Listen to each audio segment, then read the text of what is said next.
Hello. Let's start where we left off last time. So you got your job as what it's like to be a BCBA. I don't want to leave anything out. Myself, along with 4 other beautiful black women, were asked to speak on a panel at Women in Behavior Analysis Conference. Your girl Dom, she's going to spill all the BCBA tea right now. Rolling? Okay. I'm Dom, the BCBA mom, and welcome back to my channel. I'm Dominique, a Board Certified Behavior Analyst, well-versed in applying behavior analysis to our everyday parenting lifestyles, and I'm a mom. More specifically, I'm a mother of a child with autism. If you are the proud parent of a child with special needs or autism, aspiring to become a BCBA, or looking for positive parenting tools to add to your toolbox, you're in the right place. So during our last video, we talked about all of the intricate steps it takes to becoming a BCBA. I explained undergraduate experience, grad school, my practicum, my experience. I explained it all. But that's not the end. That's just the beginning. This video is going to explain what is life like after you receive your BCBA certification. There's so many of the things that I go through and many other BCBAs go through on a daily basis. I'm going to touch on a lot of diversity issues in the field and just some of my unique experiences as a BCBA. So I hope you guys are excited because this is gonna be so good, and this is just for you. I'm answering more of your questions. I'm giving you a deeper look inside of what it's like to be a BCBA. I don't want to leave anything out. Please don't forget to hit that subscribe button below, notifications on my new videos, because it gets better. Okay, where do we start? Let's start where we left off last time. So you got your job as a BCBA. But did you know that you have to maintain your credentials as a BCBA by doing things like attending CEUs or continuing education courses? Lots of BCBAs like to do this by attending huge ABA conferences. You don't have to attend conferences in order to get your CEUs and workshops or online trainings. Or what I like to do as a BCBA, I have an account with CEU, which is a accredited site that offers lots and lots of CEUs under supervision, ethics, you name it. I get all of my CEU courses from CEUE if I am not attending a conference that year. If you are attending a conference that year, you are likely to get all of your 32 CEUs that are required for that entire 2 years. So every 2 years, you have to re-credential yourself. You have to prove that you have met the requirements of meeting or maintaining your BCBA, like attaining 32 hours of CEUs. 4 of those hours have to be in ethics. Apply to re-credential yourself, and you have to pay a fee. See, that's one thing that they don't tell us. You have to pay to stay a BCBA. They don't tell you that stuff in class. So what they don't tell you is you have to pay to stay a BCBA. Where is that written down? They don't tell you these things. Personally, this BCBA loves conferences. I love training. I love any opportunity where I can just learn more and sharpen my skill set. And if you're anything like me and you love teaching and training, you may be asked to speak at a conference or an ABA conference. So this is a very cool story. Myself, along with 4 other beautiful black women, were asked to host and speak on a panel at Women in Behavior Analysis Conference, the WEBA conference. If you want to know what we spoke on diversity and inclusion, of course. So our topic was why diversity and inclusion matter. So it was a panel of 5 black women in the field of ABA and what ABA means to us. What roles have we taken on? What roles have we not had the opportunity to take on because we're black women in the field? So this was a really good experience for us. Individuals that spoke at the conference with me was my business partner Kaya, Bahija, Kat, and Davina. So I know a few of my subscribers are also members of BABA or on the BABA Facebook page. BABA is Black Applied Behavior Analysis. So just a fun fact, the first time I ever met Kat, the founder of BABA, she and I spoke together on diversity and inclusion at this conference. So that is big. That is so cool. Not only that, it didn't stop there. Not only did I make long-lasting friends and colleagues from these ladies, but we also were introduced to another pioneer in the field. Her name is Amy, and she is a researcher. She's been on the board, a professor at Utah State University. And she asked us to pilot their very first diversity and inclusion program, providing grants and scholarships to individuals of color who want to explore a degree in experimental behavior analysis. That's addressing diversity and inclusion, because a lot of times the reason we don't have diversity and inclusion in this field is because we don't have equity. We don't have equity in this field, and we don't have equity in the world. So some people of color don't even have the opportunity to attend these conferences, gain CEUs, because they cost money and they're expensive. Some of us don't even have the opportunity to be in these rooms, to be in these settings. The more we increase equity and give the resources to the people who need them the most, that is the key to increasing diversity and inclusion in the field of ABA. Let's keep going. Okay. Next, we are going to talk about boards and committees. As a BCBA, you may be asked or even required, depending on where you work, to sit on a board or committee. Some of the boards that I have been a part of are the BMC, which is Behavior Management Committee Board, HRC, which is Human Rights Committee Board, and most recently I've been asked to Diversity and Inclusion Board that is affiliated with Illinois IEPs. So lots of boards, lots of meetings. It's important to sit on the boards. It's important to be in a part of these meetings.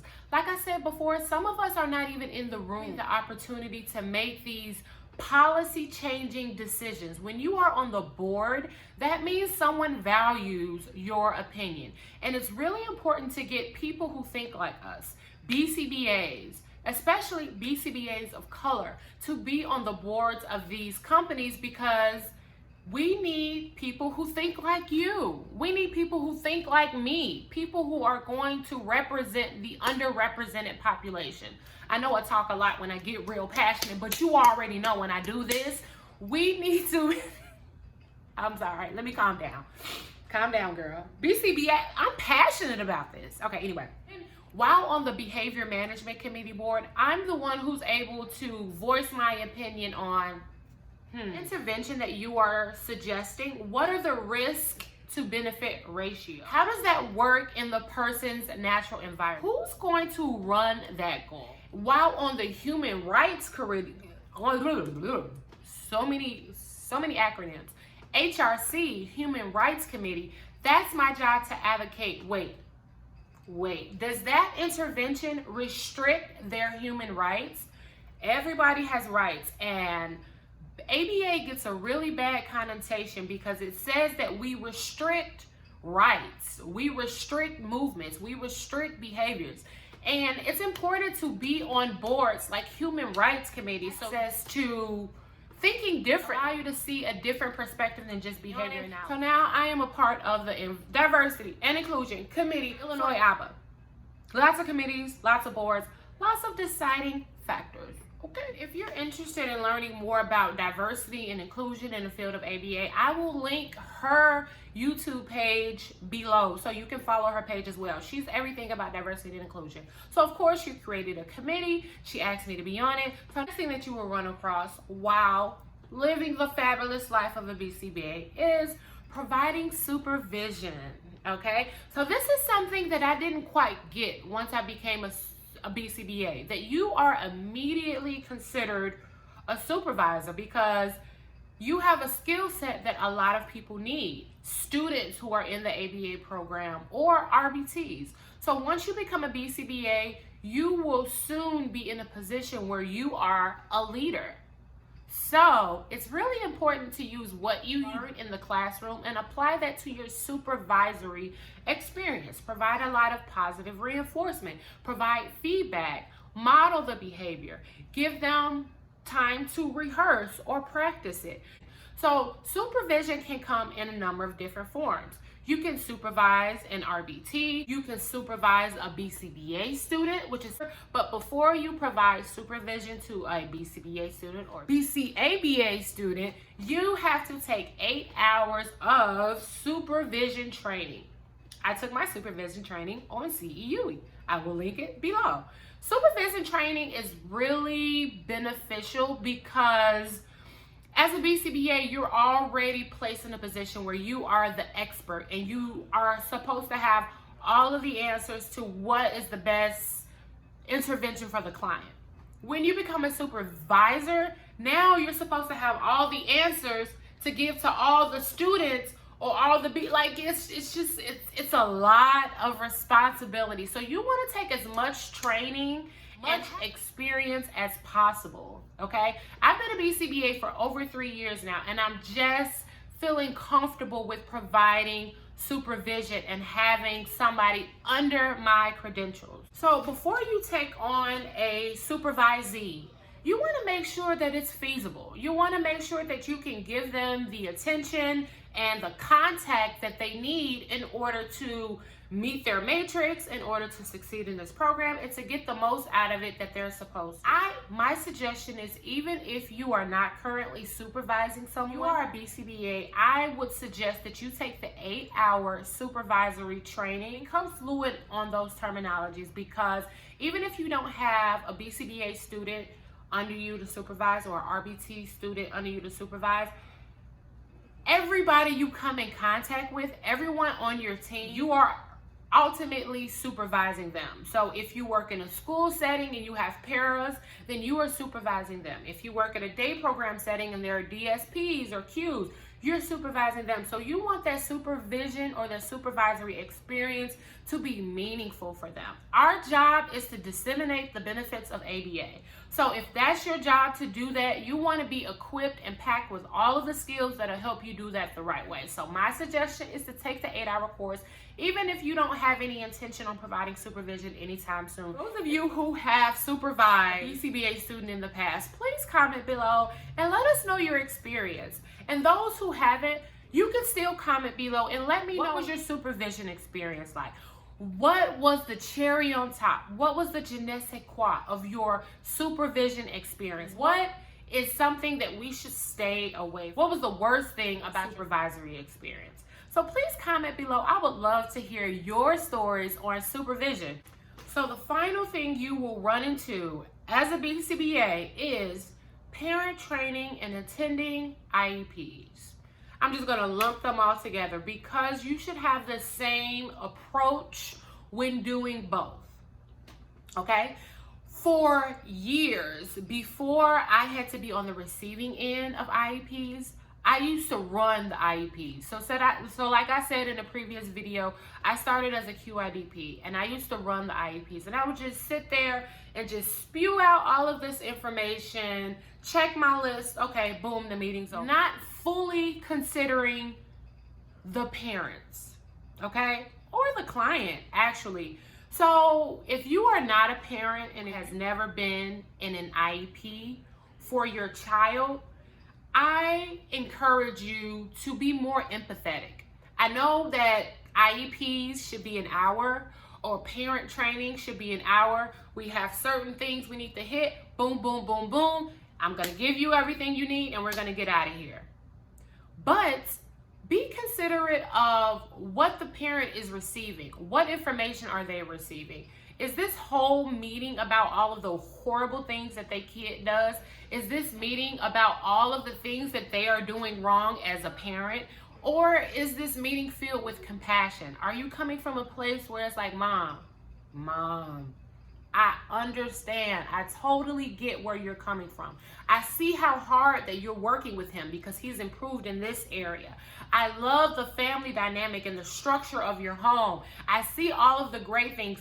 parents need positive reinforcement as well, okay? If you are on the receiving end of parent training, do you want this to be a, you need to do this, and you need to do this, and you're not doing this, and you're not doing this, or do you want to be acknowledged for the effort that you are putting towards the progress that is being made? Be empathetic and put yourself in the parent shoes when providing parent training.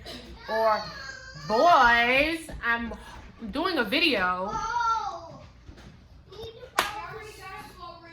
I think I need some parent training. Okay, they're endless, okay? So being a BCBA is so layered. It's so many layers, and there are so many opportunities for more diversity and inclusion in this field, because the more we are represented as BCBAs, the more we are representing the diverse population that we serve, okay? Our clients are not just all one color, all one demographic, and all one socioeconomic status. No. As the BCBAs represent that spectrum that we serve. All right, so that is all I have for you. I mean, that's not all. I have way, way, way more, but you're just gonna have to comment below and let me know questions that you have. What do you want more information on? Your girl is ready to spill all the tea on being a BCBA. But don't forget to hit that subscribe button, comment below, like, share. I love your comments. Thank you for all of my new subscribers. I love you.